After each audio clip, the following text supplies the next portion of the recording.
एक समय पे जो यूएसए ग्लोबलाइजेशन का ब्रांड एम्बेसडर हुआ करता था कि वो अभी प्रोटेक्शनिस्ट पॉलिसीज़ अपना रहा है। प्रोटेक्शनिज्म के खिलाफ बाकी देशों का पहले रिस्पॉन्स क्या रहा है और अभी कैसा रहेगा उनका रिस्पॉन्स, और क्या ग्लोबलाइजेशन अभी ख़त्म होने वाला है, हम इस वीडियो में जानेंगे। नमस्कार, मेरा नाम है गौरव और आप सभी का मैं स्वागत करता हूं गौरव स्पीक्स में। सबसे पहले तो दोस्तों हम सरल भाषा में जानेंगे कि ग्लोबलाइजेशन यानी है क्या। सबसे सरल भाषा में अगर ग्लोबलाइजेशन को बताना चाहूँ तो free flow of capital, goods और पीपल। कोई भी देश दूसरे देश के कैपिटल या फिर पीपल की मूवमेंट पे ज़्यादा रिस्ट्रिक्शन नहीं लगाएगा, रिस्ट्रिक्शन स्मूथ रखेगा। ये है मोटा मोटी ग्लोबलाइजेशन का डेफिनेशन। क्या ये कॉन्सेप्ट नया है? तो बिल्कुल ही नहीं, ये कॉन्सेप्ट नया नहीं है, लेकिन 90s के बाद इसने बहुत ज़्यादा स्पीड पकड़ लिया था। तो 90s के बाद ऐसी क्या घटनाएं हुई थी, क्या इवेंट्स हुए थे कि इसकी वजह से ग्लोबलाइजेशन ने पीक पकड़ लिया था। तो दोस्तों, आप वर्ल्ड वॉर 2 के बाद दुनिया दो गुटों में डिवाइड हो गई थी। रशिया अगुवाई कर रहा था कम्युनिस्ट ब्लॉक की और यूएसए अगुवाई कर रहा था कैपिटलिस्ट ब्लॉक। लेकिन 90s में हो गया यूएसएसआर का डिसइंटीग्रेशन। यूएसएसआर के डिसइंटीग्रेशन के बाद वर्ल्ड ऑर्डर बन गया यूनिपोलर, यानी इस दुनिया में सिर्फ USA remains the only super power. तो यूएसए एक बार सुपर पावर बन गया, मतलब पहले भी था, लेकिन वो अभी जब दी ओनली सुपर पावर है 90s में, तो वो जो गुट की अगुवाई कर रहा था यानी कैपिटलिस्ट ब्लॉक। कैपिटलिज्म को क्या चाहिए? ज़्यादा से ज़्यादा ट्रेड करने के लिए ज़्यादा से ज़्यादा देशों में फ्री ट्रेड रहना चाहिए, तभी कैपिटलिज्म को बढ़ावा मिलेगा। तो इसको बढ़ावा देने के लिए यूएसए ने कौन से टूल्स इस्तेमाल किए? तो सबसे पहले आता है आईएमएफ और वर्ल्ड बैंक। ये जो ग्लोबल फाइनेंशियल इंस्टीट्यूशंस है, इसका कैसे इस्तेमाल किया, कल्चर का कैसे इस्तेमाल किया, डब्ल्यूटीओ का कैसे इस्तेमाल किया, फाइनेंशियल एड दे के उन्होंने देशों ग्लोबलाइजेशन और लिबरलाइजेशन और कैपिटलिस्ट इकोनॉमी को कैसे प्रमोट किया। तो सबसे पहले तो दोस्तों यूएसए ने आईएमएफ और वर्ल्ड बैंक, इसके ज़रिए जो देश जो कंट्रीज़ इकोनॉमिक अनसर्टनटीज़ या इकोनॉमिक डिफ़िकल्टी फेस कर रही थी उनको दी फाइनेंशियल एड, आईएमएफ और वर्ल्ड बैंक ने। लेकिन ये फाइनेंशियल एड देते वक्त वो टर्म्स एंड कंडीशन क्या रखते थे? स्ट्रक्चरल एडजस्टमेंट प्रोग्राम, ऐसा उन्होंने नाम दिया था। इस प्रोग्राम के तहत क्या करना पड़ता था देश को? अपनी इकोनॉमी लिबरलाइज करनी पड़ती थी, प्राइवेटाइज करनी पड़ती थी और अंततः ग्लोबलाइज। तो ये हो गए एलपीजी रिफॉर्म्स। और इसका एग्जाम्पल हम सबको तो पता ही है दोस्तों, 90s के दशक में हम खुद ही है। भारत ने भी एलपीजी रिफॉर्म्स 90s के दशक में स्ट्रक्चरल एडजस्टमेंट प्रोग्राम के तहत लाए थे। दूसरा एग्जाम्पल है दोस्तों इनका कल्चरल, उन्होंने फ्री एंड फेयर ट्रेड के लिए वर्ल्ड ट्रेड ऑर्गेनाइजेशन का निर्माण कर दिया था। फिर बाद में हम देखेंगे कल्चरल इन्फ्लुएंस। कल्चरल इन्फ्लुएंस कैसे किया? तो खान पान में अगर देखो तो उसी वक्त मैकडी बहुत पॉपुलर हो गया। पॉप कल्चर, यूएस का जो पॉप कल्चर है वो भी बहुत फेमस हो गया। ये उस माइकल जैक्सन उस वक्त पूरी दुनिया में बहुत मशहूर हो गए थे। मैकडेनाइजेशन ऑफ द वर्ल्ड, ये तो एक टर्म ही नया आ गया था, मतलब इतना यूएसए का इन्फ्लुएंस हो गया था। यूएसए के स्कॉलर तो यहाँ तक बोल रहे थे कि ये एंड ऑफ आइडियोलॉजी है, लिबरलिज्म और कैपिटलिज्म है, ये अभी दुनिया में एक ही आइडियोलॉजी बची है, दूसरी कोई आइडियोलॉजी है ही नहीं। अमेरिकन सुप्रीमेसी, अमेरिकन प्राइड, ये उस वक्त टॉक ऑफ द टाउन हुआ करता था। लेकिन उसके बाद 2001 में एक ऐसी घटना घटी कि जहाँ पर अमेरिकन सुप्रीमेसी और अमेरिकन प्राइड को ठेस पहुँची। वो क्या था? वर्ल्ड ट्रेड सेंटर पे जो हुआ था वो होता आतंकी हमला हुआ था। अमेरिका में स्थित जो ट्विंस टावर थे वहाँ पे 2009/11 जिसे हम कहते हैं, वहाँ पे हुआ था आतंकी हमला। इस आतंकी हमले में जो अमेरिकन प्राइड या अमेरिकन सुप्रीमसी है उसे पूरी तरह से चकनाचूर कर दिया था। इसके रिस्पॉन्स में फिर यूएसए ने क्या किया, इसके रिस्पॉन्स में यूएसए ने शुरू कर दिया war, global war on terrorism, global war on terrorism. इसके तहत इन्होंने क्या किया, मिलिट्री एक्सपांशन बहुत किया, मिलिट्री बेसिस अलग अलग देशों में, बहुत देशों में, और जो उपमहाद्वीप और ओशियंस, जो अलग अलग जो वर्ल्ड में ओशियंस है वहाँ पे मिलिट्री बेसिस बहुत बढ़ा दिए। यहाँ तक कि दूसरी कंट्रीज़ में भी अपना सैन्य उतारा। उसका एग्जाम्पल था अफ़गानिस्तान में उन्होंने सेना उतार दी थी।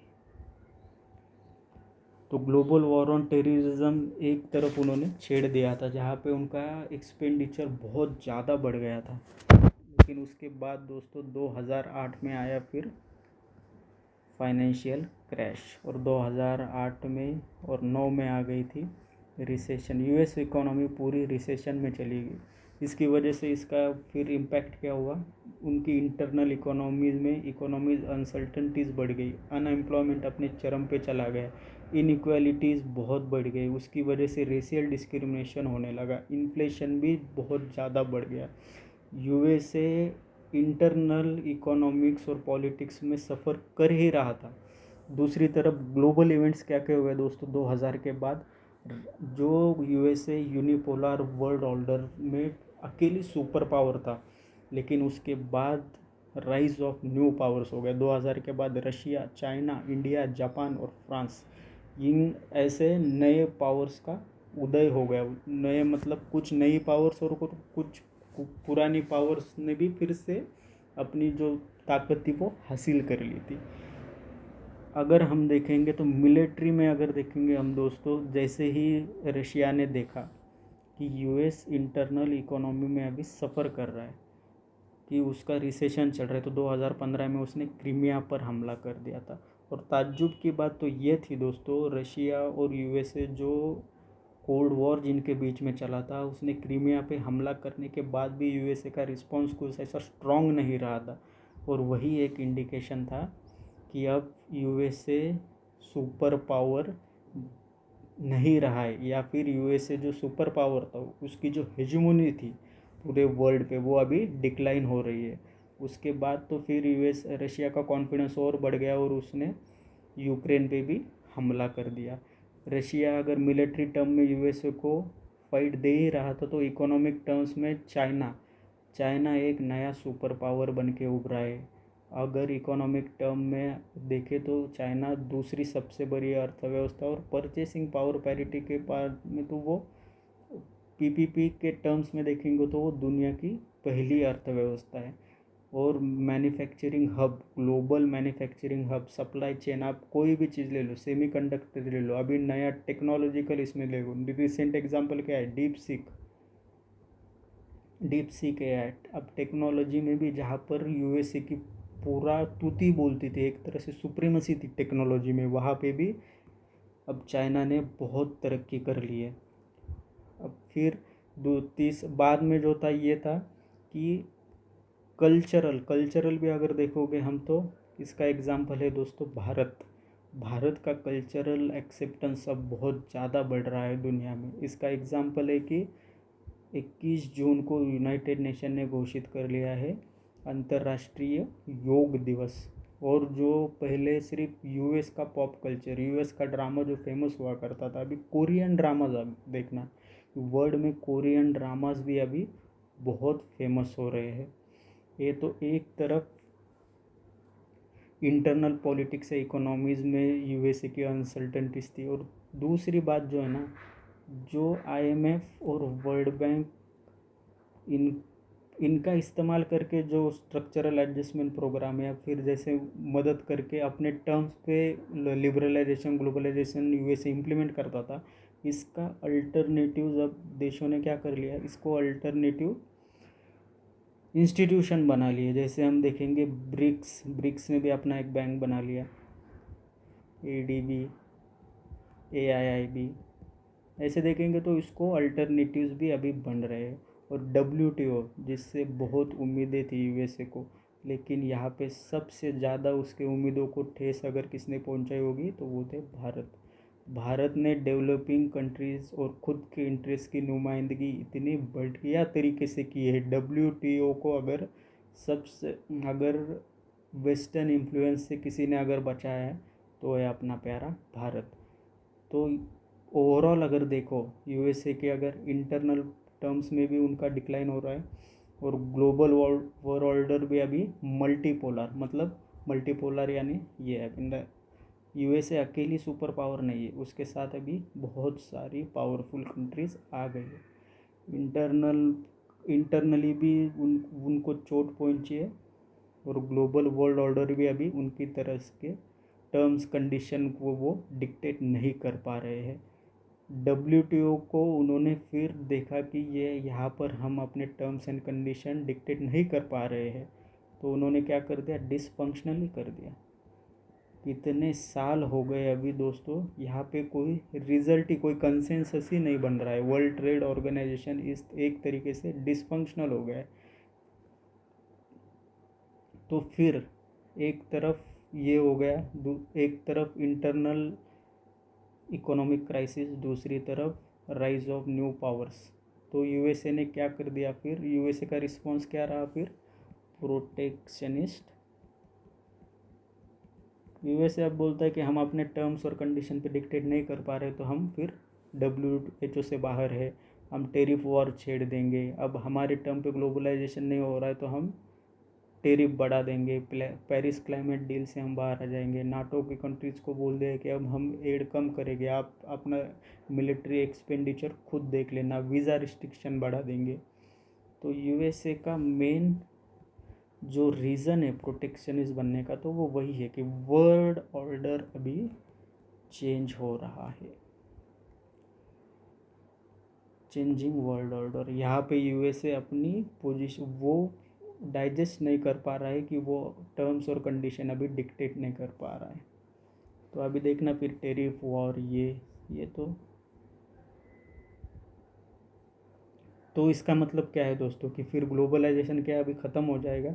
तो इसका जवाब है दोस्तों, नहीं, ग्लोबलाइजेशन ख़त्म नहीं होगा, लेकिन ग्लोबलाइजेशन पहले जैसे यूएसए की टर्म्स और पॉलिसीज़ डिक्टेट जैसे यूएस कर पा रहा था, इस वैसा नहीं रहेगा। ग्लोबलाइजेशन का अभी फॉर्म चेंज होगा। पहले जो पूरा ग्लोबलाइज रहा था, अभी कंट्रीज़ का रिस्पॉन्स उसमें क्या है कि रीजनलिज्म पे ज़्यादा तवज्जो दे रहे हैं, कि बायलैटरल रिलेशन इंप्रूव करने में ज़्यादा तवज्जो दे रहे लोग। इसका ही देखेंगे अब आने वाले समय में ब्रिक्स, जैसे ही 2000 के बाद देखना अब इंस्टीट्यूशन कैसे बन गए, ब्रिक्स, RCEP, क्वाड। तो रीजनल ट्रेड या मिलिट्री ब्लॉक्स अभी ज़्यादा बनेंगे, बायलैटरल एग्रीमेंट्स अभी ज़्यादा होंगे, FTA जो फ्री ट्रेड एग्रीमेंट दो कंट्रीज़ में बनते वो अभी ज़्यादा कंट्रीज़ प्रेफर करेंगी। तो ग्लोबलाइजेशन जो यूएस की प्रोटेक्शनिस्ट पॉलिसीज़ है, इसके लिए कंट्रीज़ का रिस्पॉन्स यही रहने वाला है कि रीजनलिज्म पे ज़्यादा जोर और फ्री ट्रेड एग्रीमेंट। अभी इंडिया भी देखना दोस्तों, EU के साथ अपना जो पेंडिंग है FTA, उस पर ज़्यादा वर्कआउट करेगी अगर यूएस इसकी पॉलिसीज़ ऐसे ही रहे तो।